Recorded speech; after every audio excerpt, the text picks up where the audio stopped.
Ah, la Corse, cette superbe montagne qui s'élève dans la mer, par vagues successives, jusqu'à caresser la voûte céleste du bout de ses doigts rocailleux. Depuis le centre de l'île, la vue offre un panorama incroyable à 360 degrés, englobant toute cette mer en furie de crêtes et de vagues entremêlées, figées pour l'éternité. Le décor est sublime, grandiose. Il sera le cadre de votre aventure d'aujourd'hui, les amis. Vous qui vous apprêtez à vivre une incroyable expérience sur le toit de l'île, à l'ascension de la plus haute de ses cimes. Vous qui vous apprêtez à gravir les pentes du Monte Cinto, véritable colosse de pierre bâti comme une pyramide qui culmine à 2706 mètres d'altitude. Je vous sens ce jour l'âme de véritables aventuriers, de ceux qui défient les lois de la nature et s'élancent à la conquête des plus hautes cimes de notre vieux monde, cherchant à toujours se surpasser, redoubler d'efforts, aller encore plus haut, jusqu'à atteindre le point le plus élevé, se hisser au-dessus et capturer du regard cette vue magique et imprenable sur l'univers des hommes, et avoir, l'espace d'un instant, l'impression de toucher le divin.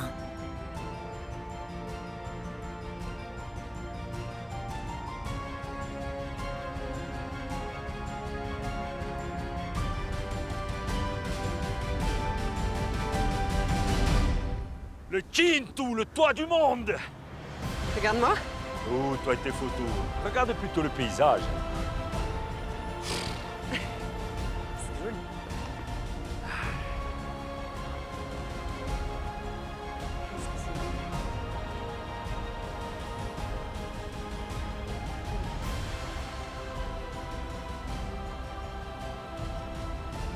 On a 10 secondes.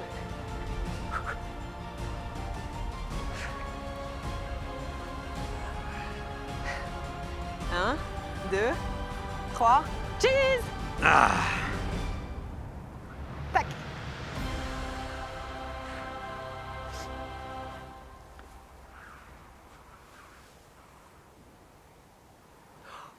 Comme elle est jolie. Elle est magnifique. Et ce qu'il y a de joli, c'est ça, a bandera. Et a destamura, non ta bandera, pare tutta mia. On dirait tout moi, regarde. Mais c'est que ça aurait bien pu. Et d'ailleurs, si ça se trouve, tu as des ancêtres morts et tu le sais même pas. Probablement, hein. Regarde. Eh bien. Oui.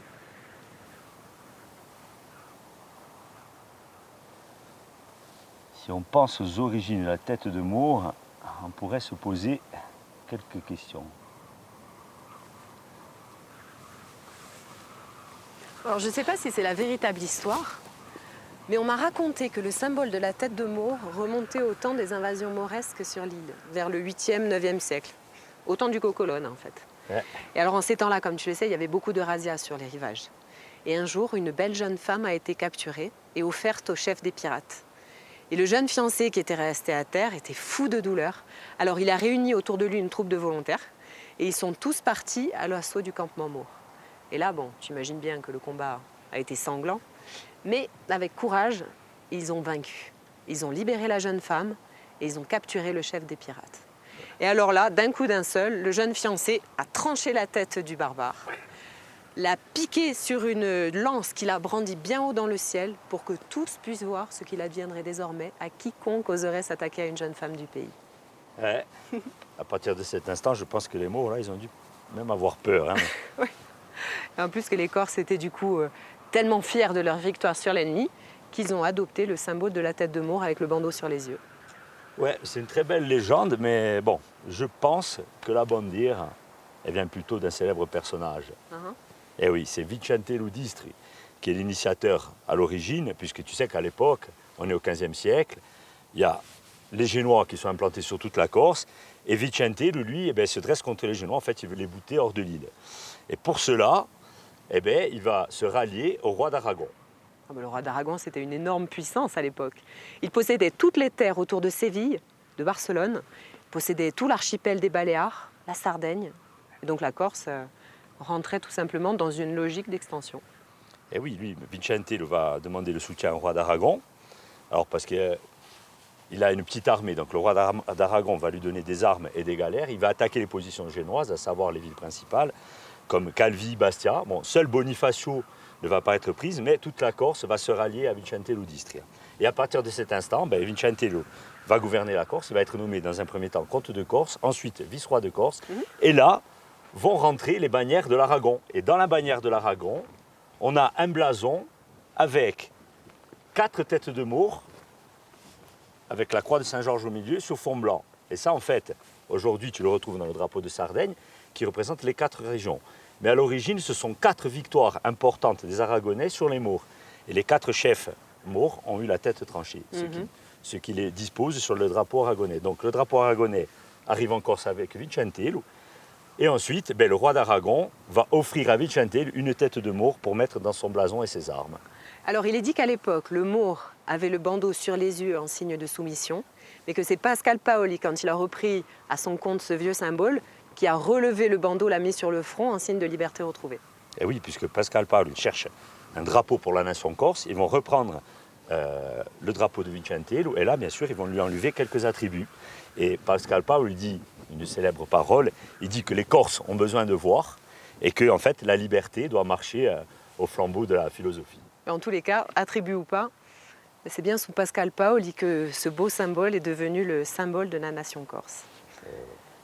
Alors en 1769, ce sont les Français qui l'ont repris. Alors, ils ont enlevé ce qui restait, le bandeau, et ils ont rajouté des petites fleurs de lys. Ça va être joli. Ah, je pense que les fleurs de lys, elles ne sont pas restées longtemps. Hein. Par contre, ça aurait pu être joli. Ah, elle est beaucoup mieux comme ça, je crois dire. Bon, viens, on va faire un selfie. Quoi, les selfies? Mais viens à côté de moi. Oh. Regarde. Mais non. Mais arrête de bouger! Ce qui compte, c'est la bandiera sur le Montecinto. Bravo, tu n'es même pas dans le cadre. Ah, la photo par una Guinée. Oui. Voilà, ah oui.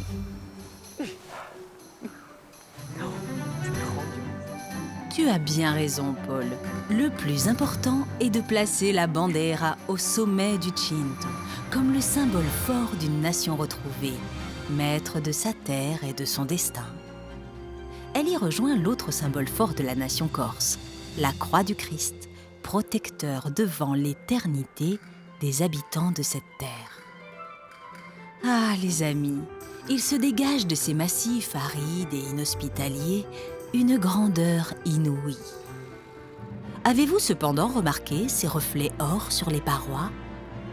On pourrait presque croire à l'existence de filons extraordinaires s'ils ne s'étalaient sur le rocher comme des traits de peinture. On les trouve partout dès que la roche est à nu, et certains randonneurs les assimilent même à des dépôts de soufre. Pourtant, ces taches jaunes ou vertes n'ont rien à voir avec le minéral, ce sont des lichens, des végétaux très particuliers et très anciens qui tiennent de l'algue et du champignon. Ce sont des colonisateurs, les premiers végétaux à avoir quitté le monde marin il y a 500 millions d'années et que l'on retrouve aujourd'hui à l'assaut des reliefs les plus inhospitaliers de notre monde terrestre. Et s'ils amènent un peu de couleur vive à ces roches sombres, leur présence évoque à mes yeux la genèse de notre monde, au temps lointain où la vie n'était encore que microscopique, se développant à l'échelle bactérienne sur des amas rocheux à peine refroidis. Mon Dieu, Paul, mais qu'est-ce que tu fais? Emporté par le poids de ton corps, tu risques de te briser le col du fémur.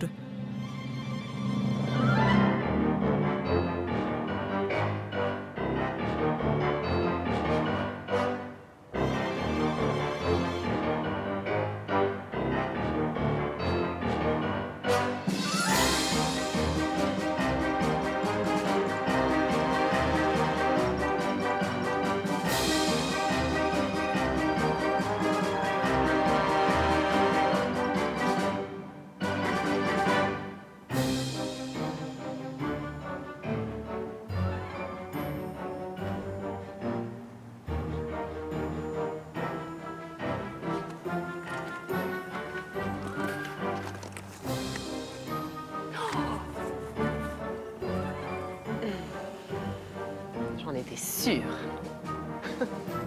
Sacré Polo. Dire qu'il m'a dit qu'il avait arrêté. Attaqué. Trop content là. Ça, dès comme ça, j'en ai pas. Elle est magnifique. Qui c'est qui a trouvé la pierre magique? Qu'est-ce que c'est? C'est un simple morceau de quartz. Simple morceau de quartz. Paraît tout doux, quartz. Regarde. Regarde comme c'est translucide et ça brille au soleil. Ça, c'est du pur cristal de roche. Et oui, et ça, c'est une pierre maîtresse de la lithothérapie. En fait, elle est à la fois émetteur, récepteur et amplificateur. Et ce cristal de roche a toujours été utilisé dans l'industrie pour ses propriétés réceptives et émettrices. Et à l'époque, on les trouvait dans nos montagnes, dans des failles. Et on faisait du commerce à Ajaccio. Et celle-là, elle est à moi. Donne, fais voir. Qui fage? Donne ça. Allez. Attends. Donc, la lithothérapie, c'est bien l'art de soigner par les pierres, c'est ça? Oui, mais bien meilleur. Voilà, regarde. Elle n'est pas magique cette pierre. Ça brille. Ça brille. Et tu sais, tout le monde dit que les pierres c'est inerte. Mais c'est faux. Parce que les pierres et les cristaux, ça vit. C'est comme les plantes, comme les arbres. Ouais. Et en même temps, elle a plein de propriétés. Elle dégage, elle émet surtout des ondes et des radiations. Alors certaines radiations, eh bien, elles sont négatives et d'autres positives. Et en ce qui concerne notre beau cristal de roche, eh bien là, tu n'as que du positif. Parce que le cristal de roche va te permettre d'ôter les blocages énergétiques du corps, tu vois. Donc ça va fluidifier les énergies qui vont circuler dans le corps. Ça va recentrer tes chakras. En plus, c'est la pierre de la clarté. Elle va jouer aussi sur le psychique, sur le physique, sur le cerveau, parce qu'elle va stimuler le cerveau. Et puis tu sais que les pèlerins, ils l'utilisaient justement pour la fatigue psychique et aussi physique lors de leur pèlerinage. Et moi, je suis très content de la trouver ici, mais comme ça, je n'en ai jamais trouvé, parce qu'elle va nous abréger toutes nos souffrances. Attends, tu veux dire que si on trouve un morceau de quartz, on sent moins la fatigue? Sache, ma chère, que lors du parcours de Saint-Jacques-de-Compostelle, les pèlerins mettaient du cristal de roche un peu partout dans leur poche. Ainsi, ils pouvaient faire leur pèlerinage sans problème et sans fatigue. Et nous, on l'a avec nous. Si les pèlerins le disent, si ça marche pour eux. Bon, enfin, c'est quand même très étrange. Le fait d'avoir un morceau de cristal de roche dans la poche t'aide à se sentir plus léger. Tu y crois? Si tu veux, en fait, le cristal de roche a un fort pouvoir qui peut te permettre de lutter contre pas mal de choses. Par exemple, si tu as des maux de tête, eh bien, tu appliques le cristal de roche sur le front. Bon, là, le cristal est un peu acéré. C'est piquant. Ouais, il y a un sens. Hein. Ensuite, si tu as la migraine, par exemple, tu prends un petit cristaux de roche, tu le mets sur les tempes légèrement, et là, plus de migraine. Tu peux le porter aussi en pendentif. Bon, celui-ci est un peu lourd. Hein. Oui, un peu. Et là, par contre, ça va t'aider à te recentrer sur toi-même. En fait, c'est comme un outil de méditation, tu vois. Et avec ça, tu es au top. Ou en fait, il faut savoir l'utiliser, quoi. Ben oui. Alors moi, je vais te raconter une légende qui se passe ici, sur cette montagne, sur le Cinto. C'est une légende qu'on m'a racontée à Corté, figure-toi. Ah, à Corté, le Putacchio Cortenay. Et qu'est-ce que ça a à voir avec mon cristal de roche? Attends. Un jour, un grand seigneur décide de venir sur le Cinto pour y trouver de l'eau. Et j'imagine bien qu'à son grand désespoir, quand il arrive ici, il trouve qu'un désert de rochers. Mais il y a une fée qui passe par là, une fée bienfaisante, qui lui montre l'endroit où il y a une grotte qui est bouchée par un gros rocher qu'elle a doucement déplacé. Et là, quand il découvre la grotte, tout l'intérieur est tapissé de cristaux de roche qui évoquent la glace. Rien qu'à voir la pierre, hein. C'est vrai que quand tu regardes les cristaux, tu as l'impression que ça ressemble à de la glace. Tout à l'heure, je me suis presque trompé. Mais c'est des cristaux de roche. Et lorsque les rayons du soleil ont commencé à pénétrer à l'intérieur de la grotte, tous ces cristaux ont commencé à fondre et toute la cavité où il y avait tous ces cristaux s'est remplie d'eau. Et c'est comme ça qu'est né le lac du Cinto.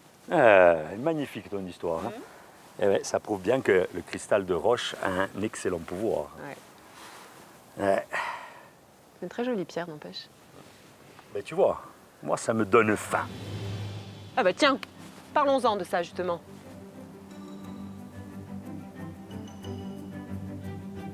Eh oui, Paul, tu vas te faire gronder. Tu le sais bien au fond de toi, tu n'as pas respecté ton engagement. Mais que veux-tu? Tu es né gourmand, c'est indéniable. Et tu resteras gourmand, c'est fort probable. Je crois même qu'il va falloir s'y résigner.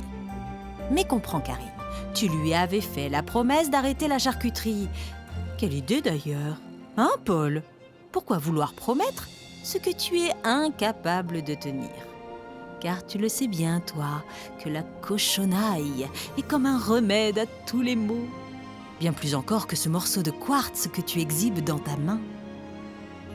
Enfin, cela n'est pas très grave en réalité, car tu as su tenir des serments bien plus grands, comme celui d'emmener Karine sur le toit de l'île. Et ça, ce n'est pas une mince promesse. Alors tu es déjà pardonné. Et tu le sais, petit chenapan rusé que tu es. Mais pour vous, les amis, le plus dur reste à venir. Car si l'ascension est une chose grisante, la redescente vers les basses terres est toujours un périple des plus usants, qui pèse sur les chevilles et les genoux. Sachez rester prudent.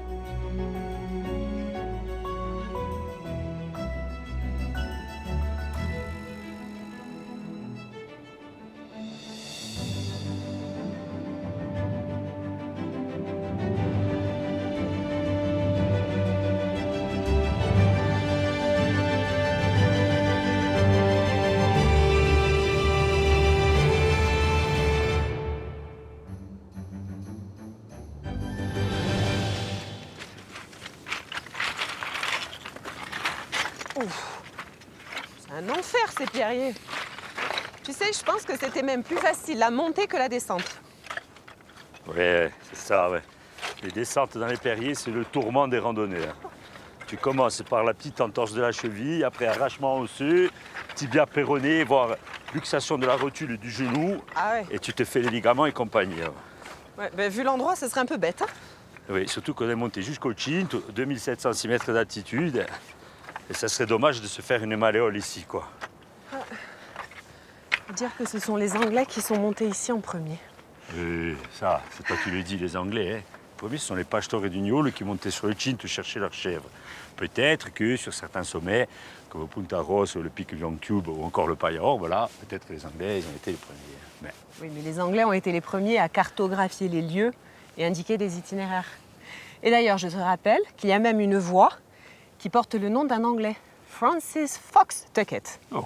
C'était un alpiniste très réputé. Il était d'ailleurs même le président de l'Alpine Club, le premier club d'alpinisme au monde.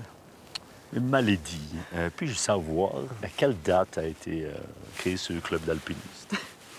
Mais oui, 1857. Mais alors par contre, il a été président qu'en 1866. Et alors lui, il a beaucoup grimpé dans les Alpes, il a même fait le Mont Blanc. Et quand il est arrivé ici, c'était en 1883. Mais figure-toi qu'il n'était pas tout seul. Il était accompagné d'un autre Anglais. Et tiens-toi bien, c'était un artiste peintre. Oui, il s'appelait Edward Compton. Oh. Lui, il a beaucoup peint la montagne. On lui doit beaucoup de toiles d'Asco, de l'autre côté, et du Cinto aussi. Ouais, je l'imagine. C'est ici, monté avec son espèce de trépied, là. Comment tu appelles ça, Le chevalet. Le chevalet, avec les gouaches, les peintures et tout. Je vais choisir. Ça devait pas être pratique. Ouais. Monter là, faire le tour. Quand j'y pense, tu sais, je montais toujours chez un vieil ami Niulinko. Et dans son salon, il avait une peinture méga bidon. Il me disait toujours, au bol, addio, pilla lo studi pinto. Et moi, je disais, non, oh, lâche la gore. Et puis, qu'est-ce que je vais en faire? Moi, de toute façon, la maison, on n'en veut pas. Et il insistait. Et moi, je disais, non, t'en as fait cadeau, garde-le. C'était plutôt gentil, non? Pourquoi tu l'as pas pris? Ben, au gorcho, je sais pas. Est-ce que ça ressemblait à ça? Bon, ouais, à peu près. Si ça se trouve, c'était un Compton. Peut-être pas. Hein. Ah, mais peut-être oui. Oh, et puis moi, les Compton, hein, tu sais, j'en ai un de Caravaggio, du lac du Cinto. Et en clair-obscur, hein. Alors, les Compton.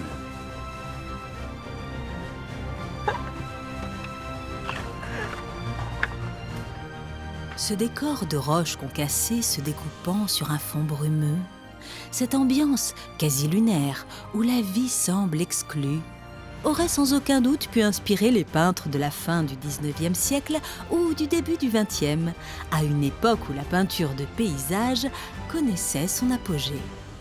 Car il se dégage de ces amoncellements de roches meurtries une émotion incroyable, tout à fait apte à ravir les tenants du romantisme pictural. Et de vous avouer, les amis, ressentir moi aussi, à cet instant précis, une âme de peintre, percevant dans ce paysage de désolation le chaos des temps premiers, et dans ce petit lac blotti au fond de son écrin de pierre, la divine naissance de la vie. Car à l'instar de la lumière qui jaillit de l'obscurité, cette onde bleutée illumine un monde aride et sans vie, offrant par là même une magnifique mise en scène de l'origine des choses. Et je me laisse transporter par mon imagination, transformant quelques-uns de ces pics décharnés en grandes figures de mythologie.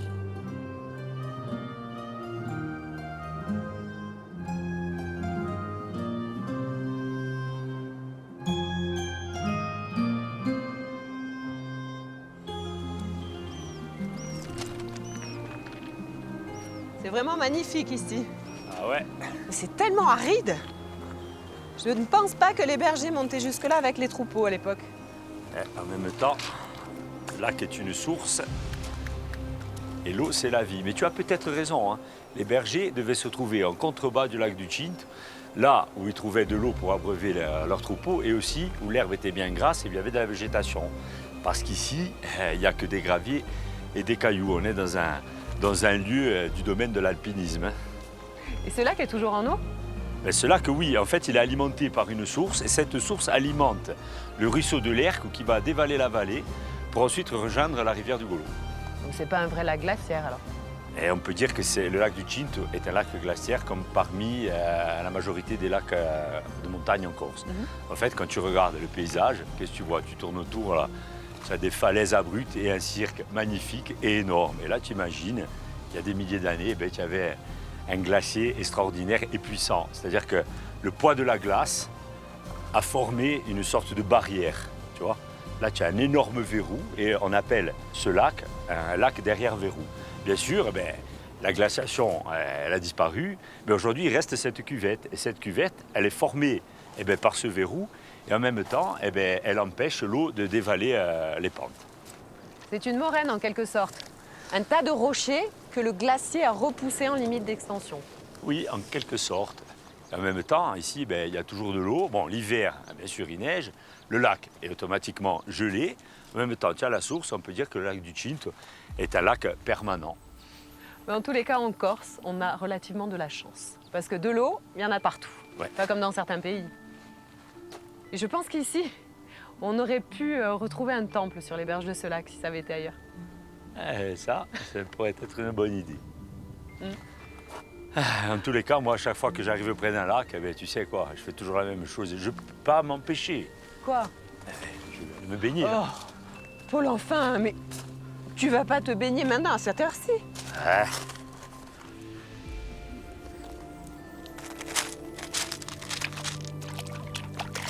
On est libre.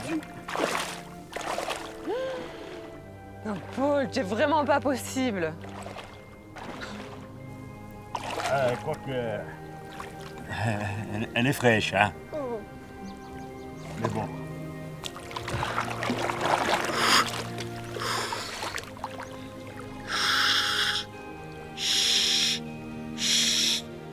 Oh, du Cinto, donne-moi l'énergie.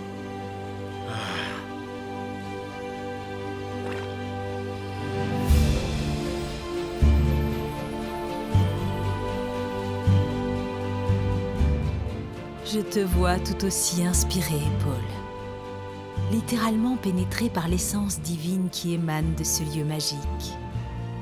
Tu imposes même le respect à te voir ainsi plongé dans les eaux glaciales de ce lac d'altitude, sans même frémir, pour nous servir une version bien contemporaine de la célèbre Vénus de Botticelli, avec ce petit cirque du Monte Cinto en guise de coquillage. Le tableau est magnifique, il est vrai, d'autant que l'astre solaire s'invite lui aussi dans la scène, coiffant la montagne d'une couronne merveilleuse.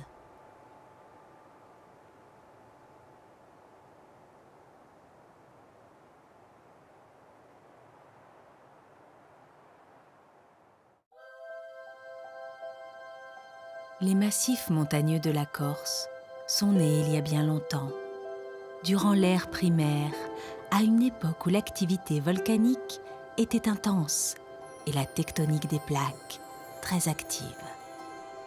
Et si le Monte Cinto est le sommet le plus haut de l'île, la Paglia Orba est probablement le plus emblématique de tous, avec sa silhouette massive, étrangement lisse, et sa forme de monstre cornu, accroupi sur la ligne des crêtes. Second sommet insulaire culminant à 2525 mètres, la Paglia Orba est aussi un repère dans le paysage, nettement visible depuis le rivage occidental de l'île.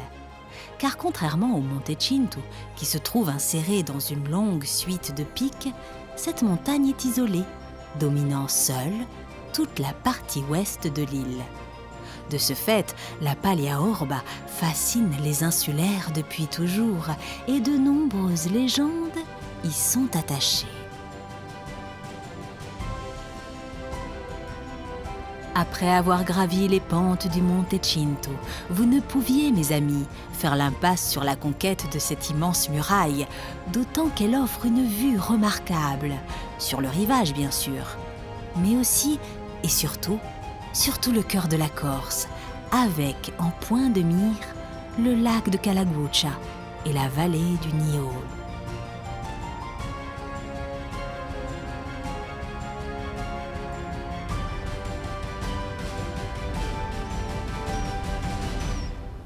C'est vraiment magnifique par ici. Comment?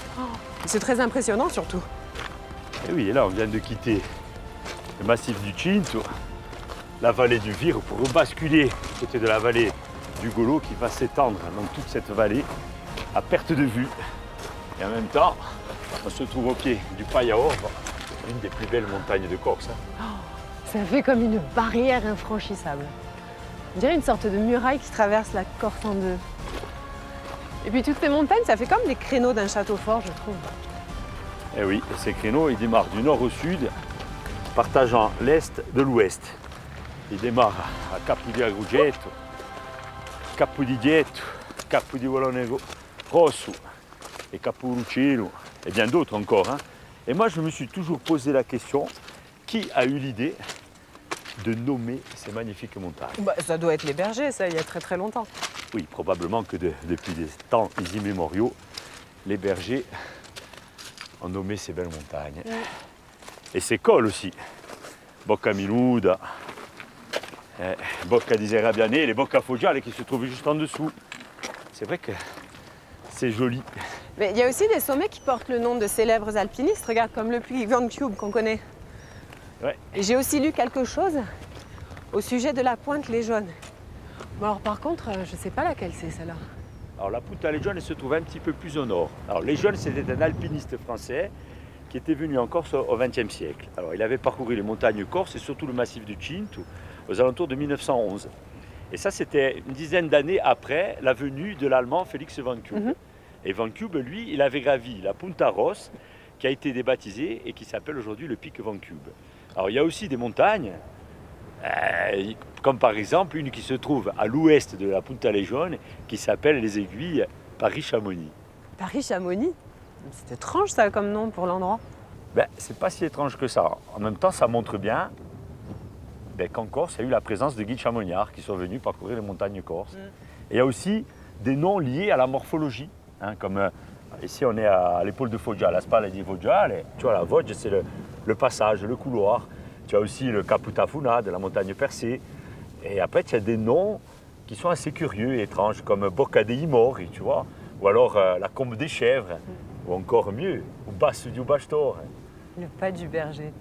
Ça, c'est poétique, je trouve. Oui, prêt. Et n'oublie pas que la Corse est la montagne la plus poétique du monde. Bah alors tiens, justement, comme le disait René de la Litardière, tu sais qu'il est venu ici, il a mené une expédition botanique dans le coin, en 1908, et il a dit « Comment résister à l'envie de ne pas gravir la plus belle des montagnes corses, celle qui attire de partout les regards ?» Alors bon, lui, il n'est pas venu dans ce but, mais par contre, il a bel et bien conquise. Eh bien nous, qu'est-ce qu'il nous reste à faire? Eh bien, à gravir toutes ces belles montagnes. Oui, René de la Litardière avait bien raison.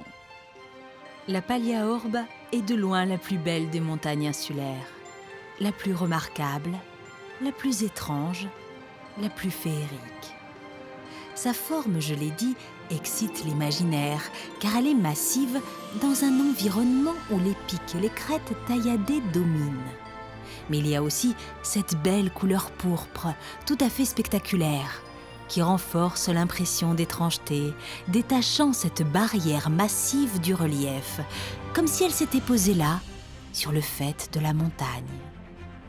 Cette couleur rouge si particulière, la Paglia Orba la doit à son origine géologique. Elle est faite de rhyolite et non de granit comme le reste de l'île. Elle représente en réalité l'un des derniers vestiges d'une immense caldeira qui jadis entourait la bouche d'un volcan, et toute son originalité est liée à sa nature de roche vitrifiée. Juste en arrière de ce monstre de lave figée se trouve une autre fantaisie de la nature, un pic percé d'une immense cavité, que l'on nomme ici le Capu Tafunatu. Bien sûr, ces cavités liées à l'érosion sont plutôt courantes dans les endroits exposés au vent, mais le phénomène atteint ici des proportions tout à fait exceptionnelles, renforçant considérablement la magie du lieu.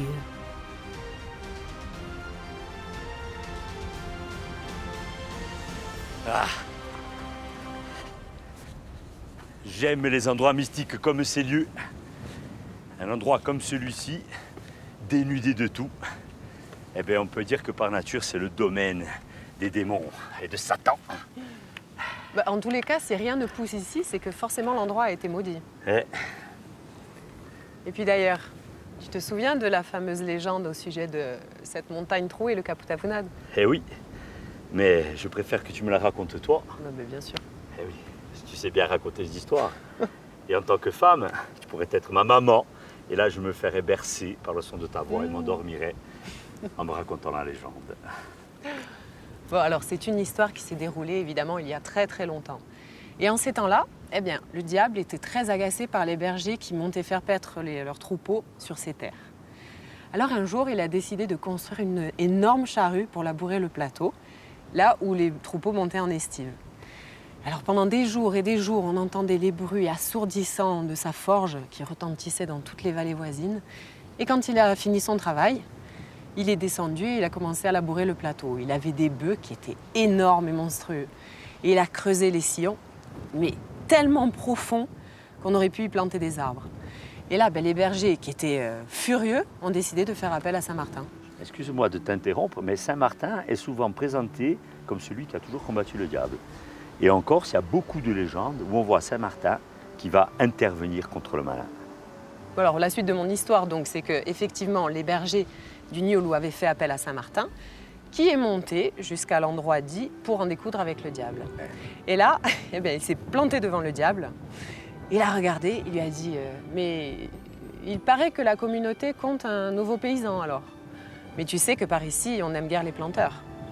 Et là, le diable, il a fait la moue et il dit ces terres appartiennent à tout le monde.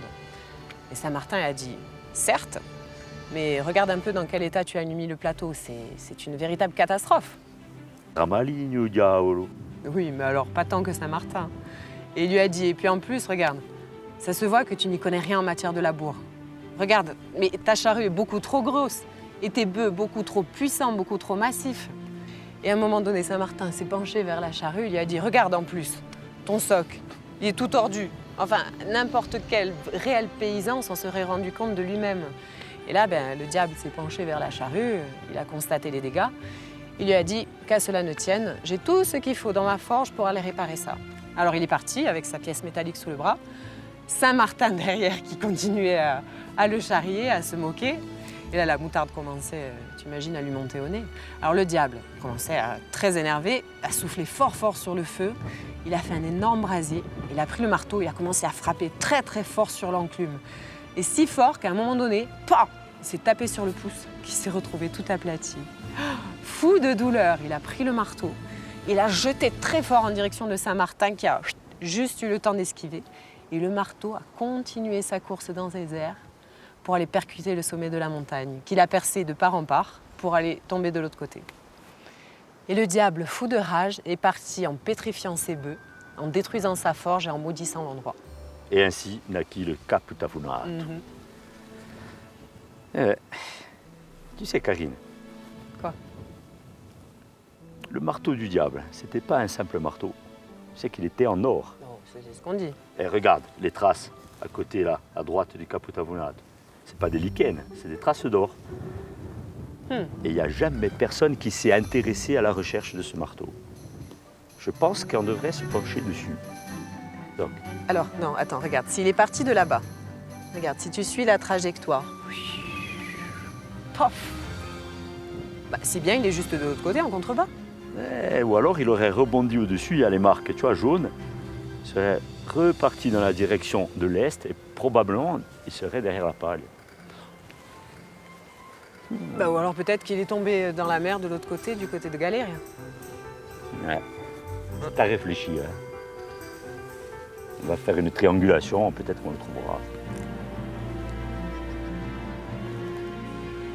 Ou peut-être que Saint-Martin, ou le diable lui-même, ont fini par récupérer ce marteau si précieux. Mais je vous avouerai, les amis, que ce n'est pas tant le devenir du marteau maléfique qui me hante que cette curieuse habitude des bergers corses à systématiquement invoquer le diable ou les démons pour expliquer les curiosités de la nature. Car l'histoire de ce Caputafunaat n'est pas isolée. Elle rejoint toutes ces légendes qui placent les hauts sommets de l'île dans des affrontements titanesques entre le bien et le mal. La légende de la Scala Santa Regina, celle du lac de Creno, du pont de l'enfer, de la forge ou du trône du diable. Probablement faut-il y voir de la superstition et de la crainte pour ces espaces reculés et inhospitaliers, où les rochers semblent des formes pétrifiées. La montagne a toujours été synonyme de péril et d'inconnu. Un territoire éloigné du monde des hommes, où les colères des éléments sont imprévisibles et redoutables. Et si ces légendes insulaires comptent une indéniable part de poésie, elles ne sonnent pas moins comme des avertissements, soulignant toute la dangerosité de ces terres de grande solitude.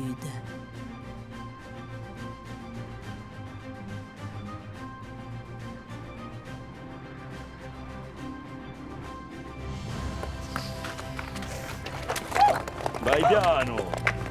Enfin. Ça roule! Et comment? Ça va? Oui, ça va. Oui. Ouf. Oh, regarde ça, je suis quand même assez impressionné devant ces boudingues de Rioli. Ils sont énormes. Et j'imagine l'activité volcanique intense qui a eu lieu ici il y a des millions d'années. C'est sûr que ça a dû secouer. Ouais. C'est un montagne. Regarde comme il est gros. S'il roule, il m'écrase. Je vais te faire aplatir comme une crêpe.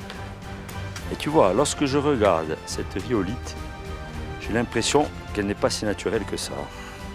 Bah, la rhyolite, c'est une roche volcanique. Ouais. Bah, ici, tout le secteur est fait de tuf et de rhyolite. C'est lié à l'activité volcanique qui est très très ancienne, qui date de plus de 250 millions d'années. De nos jours, de volcans, il n'y en a plus. Ouais, c'était à l'époque où la Corse était rattachée au massif de l'Estérel, de la Provence. Et je me demande même si le bassin méditerranéen existait déjà à cette époque. Enfin, je pense qu'il est né, en fait, lorsque les plaques tectoniques se sont écartées. Et là est née la Méditerranée, entraînant ainsi la Corse à sa position initiale. Et pourquoi tu dis que cet éclat te semble pas naturel? Eh bien, quand tu la regardes de très près, tu peux te dire que, tu vois là, ça a été fait peut-être par la main de l'homme. Ah oui, oui, on dirait un peu là, c'est lisse. Et puis la rhyolite, c'est une roche très, on va dire, solide et qui ressemble un petit peu au silex. Et à l'époque, les gens de la préhistoire venaient chercher des rhyolites parce que le silex en Corse n'existait pas. Et comme la rhyolite n'est pas présente sur tous les massifs de Corse, elle est présente ici dans le massif de la Paia-Orba et aussi sur le massif du Cinto, eh bien, la population venait probablement ici pour récupérer cette pierre, pour l'utiliser, pour faire des outils tranchants. Des pointes de flèche? Et oui, et des pointes de lance. Et il y a même certains archéologues qui ont trouvé des ateliers de taille et de fabrication d'outils. Quelle découverte! Et je me demande, eh bien, si ici, il n'y en avait pas un. Mais si je me souviens bien, tu sais, lors de notre périple dans les îles éoliennes à Lipari, on avait vu des coulées d'obsidienne, ce verre volcanique très très noir qu'utilisaient les préhistoriques. Hein? Ouais, bah, c'est un peu pareil. Hein. La rhyolite, elle, c'est une roche volcanique, c'est du verre. Hein. Et il y a beaucoup de silice. Et en fait, elle est due à une précipitation de silice dans le magma. Et si tu regardes bien, et t'imagines, là, dans cette montagne, une coulée vitreuse qui se fige. Et oui, et l'obsidienne encore, ça n'existait pas. Hein.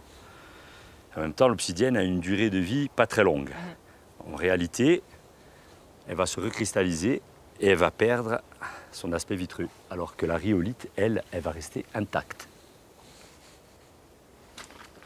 Tu voudrais dire que dans ces montagnes, il y a plusieurs dizaines de milliers d'années, il y avait déjà des hommes préhistoriques? Probablement. Au tout début, c'est sûr qu'il n'y avait personne en Corse. Il n'y avait pas âme qui vive. Et ensuite, il y a 10 000 ans, les premiers hommes vont apparaître en embarcation, par la mer. Ils vont s'installer dans un premier temps sur le littoral, occuper les coteaux pour ensuite arriver ici en haute montagne. Mais oui, mais c'est pas étonnant ça. Bah alors peut-être ce sont eux les premiers alpinistes.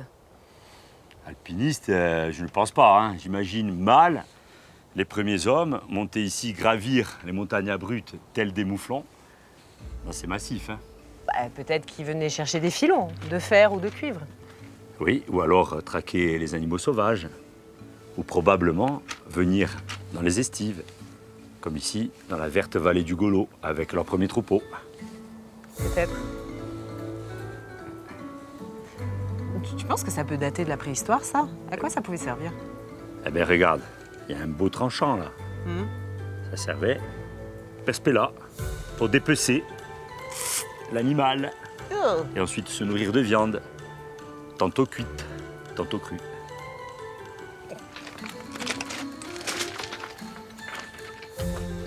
Regarde un peu ce boutin, il est énorme.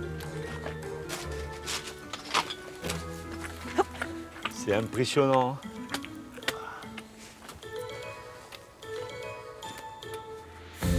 Oh oui, ils sont impressionnants ces immenses blocs de roche, fracturés par l'érosion, l'eau, le gel, et que l'on retrouve en équilibre sur les pentes de la montagne.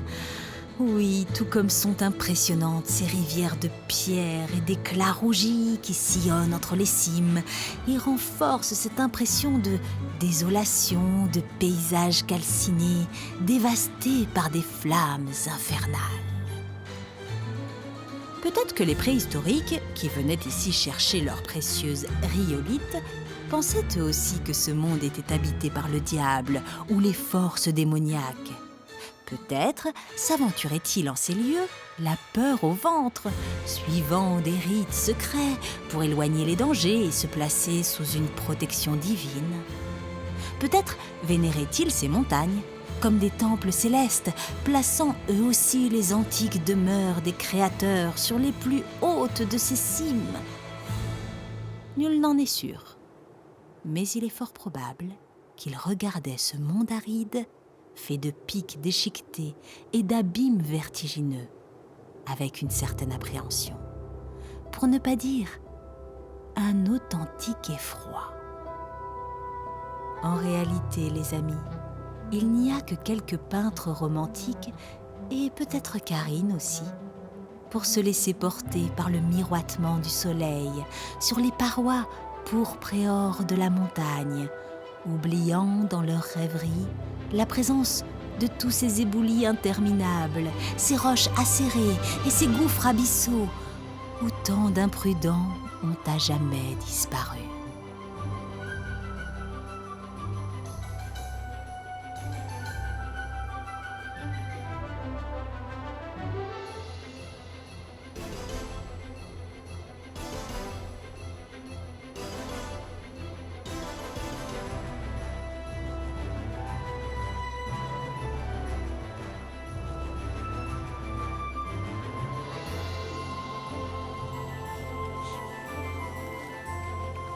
Alors, t'as vu l'ours? Un ours? Mais enfin, il n'y a pas d'ours. Mais comment? Ici, il y a toujours eu des ours. Eh oui, là, tu vois, là, en dessous, là, dans les Alpiques. Eh oui, il y a un lieu à 1377 mètres, sur la face ouest du Caputafunat, un lieu qu'on appelle la Dana di l'Orso. Eh oui, ou alors, on l'appelle aussi la Grotta dell'Inferno. Et cette grotte inaccessible a livré des ossements à Francis Major, un grand géologiste qui fréquentait la montagne corse. Quoi, des ossements d'ours? Eh oui. Alors lui, bien entendu, a récupéré ces ossements et les a conduits au laboratoire paléontologique du Muséum d'histoire naturelle à Paris. Et ces ossements ont été étudiés. Et ça a donné un résultat, bien entendu. Ces ossements proviendraient d'un ours qui aurait vécu dans ce lieu entre 1660 et 1860. Incroyable ça. Un ours aurait vécu là-dedans? Eh oui. Cependant, cet ours n'est pas né en Corse. Comment il est arrivé là alors? Alors, il y a des suppositions. Tu penses à l'époque antique, la cité de Marianne, la cité d'Alyria. Là, tu as des gouverneurs romains qui ont vécu dans d'autres colonies. Et tu sais que les gouverneurs romains, ils avaient pour habitude d'emmener avec eux des animaux, comme des singes, voire des girafes et des ours. Ils ont ramené un ours jusque-là? Ouais. Mais rien ne le prouve à cette époque. Ce qu'il y a, c'est que bien plus tard, au XVIe siècle, eh ben, on a des documents qui attestent la présence d'ours en Corse. Notamment en 1570, il y a un procureur qui est nommé à Casamatch, dans le Niol, et ce procureur va acquérir 3 arquebuses. Et ces 3 arquebuses vont servir à abattre l'animal qui sévit dans les environs. 3 années plus tard, 1573, c'est à Ghisone que ça se passe. On va élire un chasseur, et ce chasseur va avoir pour fonction d'abattre les ours qui viennent rôder autour des villages et qui s'attaquent aux bœufs. Et bien entendu, on en a d'autres. Et justement, ici, en dessous, près de Montestrem, on a à l'époque un couvrant de frères mineurs. Et ces frères mineurs vivent de jardins, de châtaignes, de céréales, de miel, mais aussi fabriquent des fromages à l'aide de lait de brebis que les bergers vont leur offrir. Et bien entendu, ici, sur les contreforts de la Paille-à-Orbe, dans ces vertes vallées du Golo, eh bien, on a des troupeaux par milliers, des chèvres, des brebis. Et là, à un moment donné, eh bien, l'ours va se manifester. Ouais. Et là, pendant des années, ce fut le carnage. Chèvres, brebis. T'imagines, le fauve avait pris goût. Alors, il était trop puissant pour que les chiens l'attaquent et trop rusé pour se faire approcher par les hommes. Comment ils s'en sont débarrassés? Alors, au couvent, il y avait un frère qui était très rusé. Et à partir de cet instant, on est venu le chercher. Et lui, il a dit, voilà, il faut mettre en place une sorte de piège, un traquenard à bascule, comme un apic, ici, tu vois, par exemple. Et là, il fallait de longues planches et larges, avec un apic en dessous, avec un contrepoids côté montagne. Et au bout, il fallait mettre une petite cabrette à 2 l'année, Oh non, attachée avec une corde. la pauvre. Et bien entendu, la cabrette, désespérée, pris de panique, elle hurlait. Bé, bé. Elle allait lui servir d'appât au bout de la planche? Eh oui, là. Et l'ours se manifesta. Et comme il ne pouvait pas se saisir de sa proie, eh bien, qu'est-ce qu'il a fait? Il est allé s'avancer sur les planches. Et comme il était lourd, eh bien là, il s'est appuyé Basculé. et il a basculé. Tout a basculé. Et c'est ainsi que l'ours disparut à jamais. Et le problème était finalement réglé. C'est dommage quand même, pauvre bête. La chèvre ou l'ours? Bah, les deux. Bon, les chèvres, on en a. Mais par contre, l'ours, Ben, elle a disparu. mais ça serait bien de réintroduire. Eh, pourquoi un petit ourson corse? Oh, c'est trop mignon. Un mezzo gabre et bigore. Il faudrait qu'il soit habitué depuis petit et puis il ne toucherait pas. Petit ours. Une idée ingénieuse.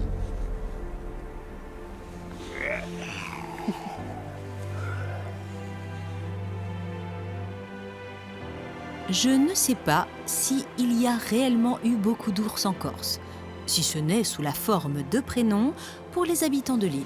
Je m'excuse. Mais une chose est sûre, ces gouffres vertigineux et ces sommets endiablés sont par leur beauté effroyable les creusets fertiles de bien des légendes insulaires. Plus encore, c'est véritablement dans les montagnes que les mythes de la nation corse se sont constitués, dans une île qui a toujours regardé ses rivages avec défiance, préférant à la vivacité de l'eau, la dureté de la roche, à la douceur du littoral, la farouche puissance de ses pics, des sommets conquis et arrachés aux malins, avec l'aide de Saint Martin et la foi des hommes.